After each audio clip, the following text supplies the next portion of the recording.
Ilhan Omar, a sitting member of Congress, just said, "We're not going anywhere regardless of what the president says." Now, is that confidence or is that something else entirely? He's always been a racist, a bigot, a xenophobic, and Islamophobic. We know that he called African nations a shithole in his first administration. We know that when he came down that escalator, he said he was going to stop Muslim immigration into this country. And so it is not surprising that he is going after black immigrants in this country. And it's certainly not surprising that he's choosing a black immigrant community that is also Muslim. But what I would like to say is that most of us are citizens. On our passport, it says we are nationals of this country. We love that Minnesota has welcomed us. Many of us have not been settled in Minnesota. We chose it as a home because the Minnesota people and the state is beautiful and very welcoming. And we are going to be here regardless of what the president has to say. Now, pause right there. Listen carefully to what she just said. Not we're American citizens, not we follow the law. No, the framing was we're going to be here regardless of what the president says, meaning Donald Trump. And that right there is why the internet exploded, because people didn't hear that as confidence. I certainly didn't. I don't know about you. Let me know in the comments, though. If anything, we heard that as defiance. And the reaction wasn't just coming from conservatives on that either. I just want to put that out there. Some of the strongest pushback started coming from black Americans online who felt like the conversation around immigration has gotten complicated. And when this next clip started circulating, the tension really came into the open, y'all. Peep this. Americans, black Americans. Okay, so an FBA, is that what you guys call it? Black American, Foundation of Black American, whichever you want to call it. Yeah, sure. All right, they'll date an FBA, and it's going well at first, but then they start talking about family planning in the future, and then they start to realize that African culture, it's simply like our cultures are better. Like, we simply don't have the degeneracy we see in your culture a lot. Okay, well, let me ask you this question. If your culture is so flawed, then why are you not in Somalia right now? Well, we're getting Who's we? Who's we? Because the Hutus and the Tutsis are fighting in your homeland right now. There's tribalism going on in your homeland right now, where people are walking around with AK-47s and are walking around, men are walking around in dresses, unaliving the people in your own homeland. So if your culture is so popping, hold on. If your culture is so popping, why is the education system so bad in Somalia? Why is the healthcare system so bad in Somalia? You're not letting me finish. You got to be quiet. If your culture is so popping, why is the education system so bad in your culture? Why do y'all barely have any type of healthcare system over there? Why is all of the infrastructure in your own homeland destroyed? Mogadishu is a terrible city. It's terrible. Why is that going on in your homeland right now? Why is the tribalism going on in your own homeland right now? And y'all are the majority of the population, by the way. Okay, one, colonialism, and two, we were colonized too. No, black Americans were colonized too. We were colonized too. You're the majority. We're the minority over here. You're the majority. Yeah, you guys were colonized. You guys were enslaved, and you guys have the lowest literacy rate. You guys have the lowest. That's not true. Wait, hold on. That's you're lying. That's not true. That's not true at all. It's not true at all. See what you're talking about. Let me educate you, because the big forehead that you have isn't working for you right now. Let me educate you, because you don't know what you're talking about. Again, and this is how these people feel, by the way. This is what you call a tether. So I'm gonna drop you down, because I know you're not about to do nothing but talk. But let's get down to the facts. Let's just address this real quick and real fast. When they love to talk about how they come over here and do better, don't let that get twisted and get y'all mixed in your head. These people do not care about education. They do not care about family values. They don't care about any of that. I would advise y'all to do y'all history on their homelands and why they had to flee.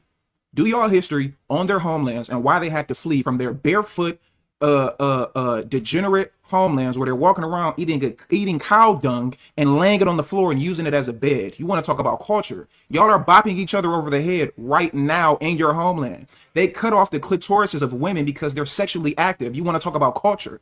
You want to talk about culture? There is no culture in a lot of your homelands. Your homelands are depleted and destroyed. Your main cities are like our hood cities. Like, that's your best city. If you compare the education system in your homeland to the Black American education system here, it's completely not even a question. See, a lot of y'all like to do this thing where y'all say, we came over here and we do better than you. Well, let me tell you, there's something that y'all get that Black Americans don't get. We don't get immigrant benefits. We don't get handouts and vouchers. We don't get paperwork that gives us easier to access to get education. We don't get international scholarships. We don't get any of these things. Everything we got it out the mud. And your country wouldn't be such a shithole if y'all actually did something to build it back up, which is why y'all flee to Canada, y'all flee to the US, and y'all flee to the UK, because most of you people are lazy. Most of the men in your homelands are actually lazy. And a lot of times, y'all really jealous because y'all understand that we have the popping culture and everybody wants to be us. Because if you didn't, you wouldn't be over here. Everything that y'all got because we gave you an opportunity to get it. Now, whether you agree with everything he said or not, you can see why this clip went viral. Because the argument he's making isn't about politics. It's about something much deeper. He's basically saying, if you come to America for opportunity, don't turn around and act like the country itself is the problem. And that message resonated with a lot of people who feel like the immigration conversation often skips over the uncomfortable reality. Over one comfortable reality at that, which is America still attracts people from all over the world. Even people who criticize it the most. Which brings us to a clip that made the entire debate even louder. Because when this video resurfaced, a lot of people lost their minds. You work all fucking day, you don't got shit.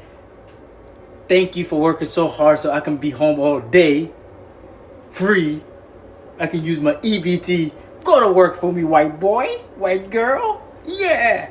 Go to work for me, you fucking white animals. Fucking work for me. Yeah, you fucking work for me. And the US government they work for me. All of you work for me. Now go to work. Pay them taxes. Take care of me and my people. Alright? This is my land. I control this place. This is my reality. You all gonna be enchained. I'm gonna lock all you guys up if you don't pay your taxes. You better fucking pay your taxes. Now, I want to be very clear. This clip here obviously doesn't represent every immigrant, not even close. But that's the problem with viral internet moments. One person says something outrageous, and suddenly millions of people start arguing about the entire system, which I think is legitimate, in a morale sense, right? Because the question people started asking online was pretty simple. How often does this actually happen? And whether you believe it's common or rare, the perception alone is enough to fuel a massive political fight. Which is exactly why immigration enforcement has become one of the most explosive issues in the country. And we're not going to sit here and deny the fraud. You know, I got to report these things neutral now, but I want to make sure I, let you know my opinion too. And that's where Ilhan Omar's next comments added gasoline to the fire. They have not been able to tell us what is the purpose for this search. They haven't been able to produce any evidence that they are finding people who are undocumented, who have committed crimes. Almost every single person that they have information and shared information with us has been someone that has already been adjudicated and was already in prison. And so there's no way to justify what they are doing. It is unleashing complete terror on the residents of Minnesota. So now you have two completely different narratives colliding that we've been talking about since last week.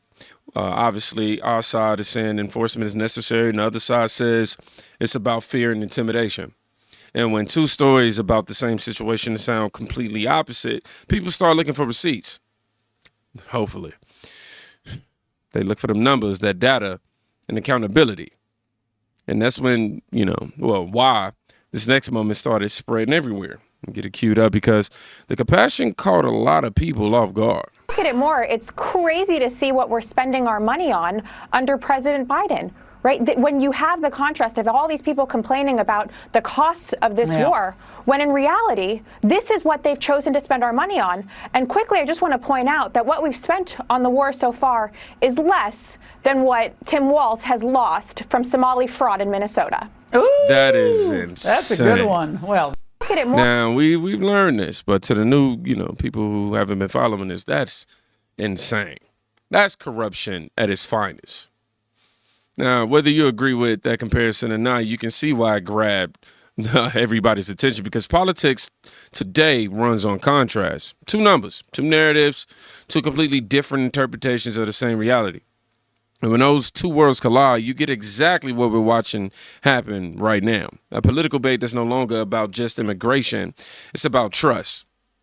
Trust in government, policy, and the system itself. And these Democrats are so good at marketing dysfunction and divisiveness and making it look like it's coming from both sides. I'll just say this. When people start losing trust, that's when the temperature starts rising. You know what I'm saying? What do I think I'm about to sneeze? Y'all give me a second. Woo! Woo! Man, you're starting to heat up outside. But at some point, you have to step back and look at the full picture, right? Because every clip you just watched tells a piece of the same story.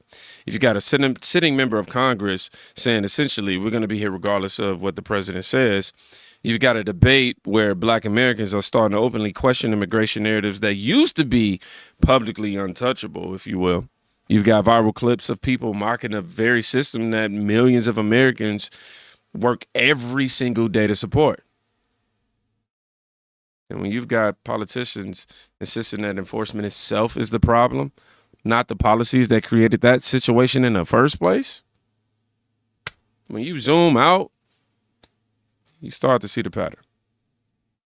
For years, the political left, these Democrats have pushed a very specific framing on immigration. They frame it purely as compassion, purely as morality, humanitarian concern, all that.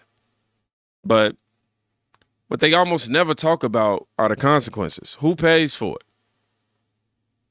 Who gets the pushback of the line? Who absorbs the pressure? Because the reality is, the working class in this country, especially the working class Americans in urban communities, felt those consequences first. Housing markets tightened, public resources stretched thinner, schools overcrowded. Lower wages feel pressure. And yet, if anyone raises those concerns, the immediate response from these Democrats is to shut the conversation down. You get called xenophobic. You get called racist. You're told the problem doesn't exist. But what you're seeing now, especially online, is that strategy starting to break down in real time because people are comparing narratives with reality. They're looking at the policies now. We're looking at the results now. And, asking a very simple question. I always try to break these down into very simple questions. If these policies are working, why are so many communities feeling the strain? That's the conversation these Democrats try so hard to avoid. Try so hard, because once you start connecting these dots, the debate changes. It stops being about slogans. It stops being about virtue signaling, and it becomes about accountability. Accountability for the policies, accountability for the outcomes, accountability for the political leaders who push them. And whether people like that or not, that conversation is happening in places where it used to be politically off limits. Inside Black communities, inside immigrant communities, inside working class communities. And when those conversations start happening across those lines, that's when the political landscape really began to shift, my boy. Not because of one viral clip, but because people start realizing they've been watching the same story unfold for years, just from different angles. It's become a lot harder to pretend the problem isn't there. I'm just saying. Now, if you made it to the end of this video, I want you to drop the word dots in the comments. Yep, DOTS, dots. That way I know, stay through the whole breakdown. Y'all be safe. Go check out somebody today. You can quite literally be saving their life.